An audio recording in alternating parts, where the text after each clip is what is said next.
అందరికీ నమస్కారం. నమస్కారం. Welcome to our channel flow with Sanju. రండి. ఈరోజు మనం చెప్పుకోబోతున్న టాపిక్ వచ్చేసి వార్తల్లో ముఖ్యాంశాలు. Diet plan for obese people. Obesity అంటే ఏంటి? Take a random person. If her weight is 10 to 20% more than their actual weight, then she is considered as obese person. అక్కో తెలుగులో చెప్పే. అంటే ఏం లేదు, ఒక పర్సన్ తను ఉండాల్సిన బరువు కంటే ఒక 10 to 20% ఎక్కువ ఉంటే వాళ్ళని ఒబేస్ పీపుల్గా కన్సిడర్ చేస్తాం. ఒక పర్సన్ ఓవర్ వెయిట్ ఉన్నారని ఎలా తెలుస్తుంది? According to World Health Organization BMI, body mass index.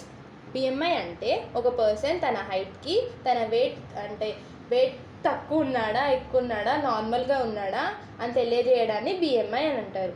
ఇప్పుడు BMI 18.5 కంటే తక్కువ ఉంటే అండర్ వెయిట్, 18.5 to 29.9 ఉంటే నార్మల్ వెయిట్, 25 to 29.9 ఉంటే ఓవర్ వెయిట్ అండ్ అబోవ్ 30 ఉంటే ఒబేస్. ఇవన్నీ కాదు, టాపిక్లోకి రా. అయ్యో మర్చిపోయా.